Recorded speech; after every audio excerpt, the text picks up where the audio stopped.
Assalamualaikum warahmatullahi wabarakatuh. Selamat pagi anak-anak sekalian. Gimana kabarnya? Sehat? Sehat. Alhamdulillah. Maka dari itu kita harus semangat ya belajarnya hari ini. Sebelum kita mulai proses belajar mengajar, lebih baiknya kita membacakan doa. Jadi ketua kelasnya siapa nih? Ya, Bu. Boleh Anda tolong membantu pimpin doanya? Baik Bu, pada dulu siap baca doa mulai. Bismillahirrahmanirrahim. Rabbil zidni ilma warzuqni fahman. Alhamdulillah. Amin. Sudah selesai. Ya, terima kasih. Sebelumnya Anda sudah mengenal Ibu atau belum? Belum, Bu. Makanya dari itu hari ini Ibu akan memperkenalkan diri. Sebelumnya perkenalkan nama Ibu Rahma Fitri Anissa, biasa dipanggil Ibu Nisa. Kenapa nggak Bu Rahma? Boleh, terserah. Oh jangan, Fitri aneh ya. Ya. Jadi Ibu merupakan guru PL dari jurusan Pendidikan Teknik Informatika Universitas Negeri Padang. Jadi Ibu akan mengajar anak-anak sekalian selama 6 bulan ke depan atau 1 semester ke depan. Sekarang Ibu mau anak-anak agar kita saling mengenal satu sama lain. Ibu mulai dari absen pertama aja ya. Ya, Bu. Nanti perkenalkan nama, panggilan, asal dan juga kata-kata motivasi untuk hari ini. Biar kita masih semangat belajar. Pertama yaitu Arvin Ilham. Yang mana Arvin Ilham? Yang Aku Ilham Abian Abdin sampai Kata-kata hari ini. baik. Tetaplah hidup. Oke, tetaplah hidup. Emangnya sama ini nak hidup? Selanjutnya yaitu Atala Budiman Devia Putra. Mana Atala? sakit. Kemana dia? Sadar. Sudah berapa hari? Oh, Mak. Ini hari ketiga, rencananya seminggu lagi udah, Bu. Harusnya kalau di hari ketiga lebih baiknya sekarang sih. Kalau udah 3 hari. Tapi dia Ayo kita tengok Atal aja Bu. Oh, tapi jangan sekarang, kita belajar dulu. Tapi dia, Bu. Nanti pulang sekolah. Namanya Wahyudi. Hadir, Bu. Coba perkenalkan diri. Namanya Damai Wahyuni, panggilannya Yuni, asalnya dari Painan. Kata-kata untuk hari ini tidak perlu sempurna, yang penting terus melangkah. Udah berpengalaman, Bu. Ini kan kita udah ada perkenalan antara ibu dan juga anak sekalian. Nah, jadi hari ini kita akan belajar materinya yaitu terkait berpikir komputasional. Nah, berpikir komputasional ini bisa dianggap sebagai nyawa dari jurusan kita yaitu rekayasa perangkat lunak. Di mana materi ini hanya bukan mengenai cara kita mengetikkan kode terlebih dahulu, tetapi melainkan bagaimana cara kita berpikir atau pola pikir kita bekerja. Jadi berpikir komputasional ini akan membantu kita berpikir logis untuk membuat suatu aplikasi. Nah, sebelumnya apa itu berpikir komputasional? Ada yang tahu apa itu berpikir komputasional? Nggak tahu, Bu. Nggak, Bu. Nggak tahu, Bu. Kasih mau kata-katanya, Bu. Nah, jadi mungkin nih di antara Ananda ada yang berpikir komputasional itu kita berpikir seperti komputer. Jawabannya tidak ya. Berpikir komputasional itu adalah kemampuan kita untuk memecahkan masalah besar menjadi langkah-langkah kecil. Lalu kita menemukan polanya, mencari info yang penting, lalu kita merancang solusi yang bisa dijalankan secara efisien. Jadi berpikir komputasional itu kita tidak hanya harus jago coding, tapi kita juga harus tahu cara berpikir yang logis dan juga terstruktur. Dalam berpikir komputasional ada 4 komponen utama. Yang pertama yaitu dekomposisi. Lalu ada pengenalan pola, abstraksi, dan algoritma. Yang pertama kita bahas yaitu dekomposisi. Nah, Ananda kalau makan nasi padang kita makan secara langsung semuanya atau kita pilah-pilah dulu nih? makan. Ya, Berarti ada timpilan sama dicampur tuh, Bu? Kalau kita langsung kan nanti tersedak ya. Jadi kita kan harus memilah dulu mana yang dimakan terlebih dahulu satu persatu. Nah, jadi itulah yang disebut dengan dekomposisi, memecah masalah besar menjadi bagian-bagian kecil. Nah, dalam dunia pengembangan perangkat lunak, dekomposisi ini sangat penting karena aplikasinya biasanya memiliki banyak fitur yang saling berkaitan. Oleh karena itu, agar memudahkan kita harus membagi fitur-fitur tersebut ke dalam modul-modul kecil sehingga nanti akan menjadi suatu aplikasi yang kompleks. Lalu selanjutnya, komponen kedua kita ada pengenalan pola. Nah, Anda semua sering kan nonton YouTube ataupun TikTok, FYP-nya itu mulu kan. Hal yang sering kita sukai itu aja yang muncul terus di FYP kita kan. Nah, itu tuh terjadi karena sistem itu mengenali pola kita. Jika kita sering menonton podcast horor sebelumnya di YouTube, maka nanti di beranda atau pencarian kita akan terus muncul podcast mengenai horor tersebut. Ataupun TikTok, misalnya kita suka menonton DIY suatu benda, maka nanti di FYP kita akan muncul juga cara DIY tersebut. Nah, itulah yang disebut dengan pengenalan pola, yaitu menemukan kesamaan dan juga tren secara berulang. Lalu di komponen ketiga ada abstraksi, yaitu kita fokus ke core-nya, skip yang nggak penting. Nah, maksudnya di sini adalah fokus pada inti masalah dan abaikan detail yang tidak relevan. Nih, contohnya Ananda ingin membuat vlog terkait jalan-jalan nih. Kan Ananda udah vlog beberapa kali dan mungkin kalau digabungkan videonya 5 menitan.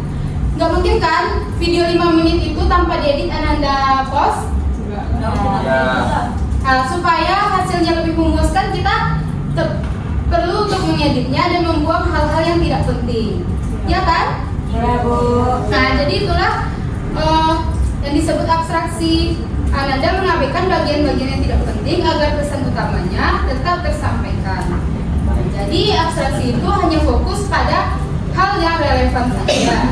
Nah, yang komponen terakhir ada algoritma, yaitu step by step biar nggak zonk. Jadi algoritma ini adalah menyusun langkah-langkah secara urut agar tujuannya tercapai dengan benar. Algoritma layaknya sebuah resep makanan atau panduan tutorial. Urutannya harus tepat. Jika Anda membuat konten misalnya, langkah pertama tentu kita merekam terlebih dahulu, baru kita edit, baru kita upload. Jadi di dalam pemrograman, jika langkah-langkahnya tidak berurutan, komputer tidak akan dapat menjalankan perintah tersebut dengan benar. Oke, supaya pembelajaran kita ada diskusi yang menarik, maka dari itu Ibu akan membagi Ananda dalam beberapa kelompok. Nah, tema diskusi kita kali ini yaitu Design Your Own App, yaitu kita akan membuat sebuah ide aplikasi lalu membaginya menjadi 6 fitur utama menggunakan teknik dekomposisi, yaitu yang teknik yang sudah kita pelajari tadi, memecahkan masalah besar menjadi langkah-langkah kecil. Kelompok 1 belajar online untuk siswa SMK, kelompok 2 belanja online, kelompok 3 transportasi online. Jadi Ananda, Ibu tunggu diskusinya sekitar 5 menit, bisa? Udah fitur, Bu. Ini banyak apa ya? Apa? 7 menit? Tapi bukan komputer, Bu. 7 menit? 15 tak sih, Bu? 20 menit, Bu. Wih, 20 menit, Bu. 7 menit tadi, ini 10 menit itu 15 menit. 10 lah, 10 menit. 10 menit itu bikin sebuah aplikasi, lalu kan dekomposisi itu tadi kan memecahkan masalah besar menjadi langkah kecil. Jadi kita dari aplikasi yang lengkap itu kita bagi jadi fitur-fitur dan semua fitur. Fitur aja dari Ibu, gitu. Boleh lebih? Boleh lebih. Ibu, boleh jadi tulis. Tulis aja, Bu. Ditulis karena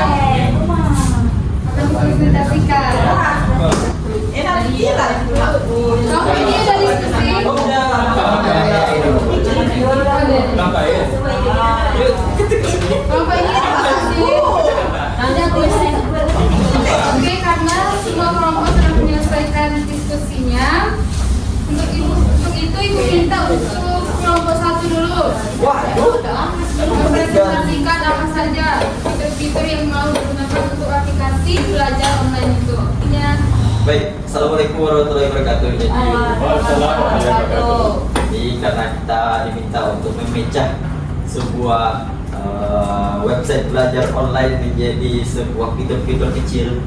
Yang pertama kami membuat yaitu manajemen akun pengguna, karena di dalam website tersebut tidak semua pengguna bisa mengakses semua materi pembelajaran yang ada gitu, sehingga harus diatur permission dan apa namanya itu, kayak boleh atau enggaknya dia membaca sebuah materi tertentu gitu. Kemudian ada kelas dan materi pembelajaran. Nah, ini yang paling penting ya, karena kelas itu ada website ini dibuat untuk menyajikan sebuah materi berupa kelas ataupun materi lepas gitu.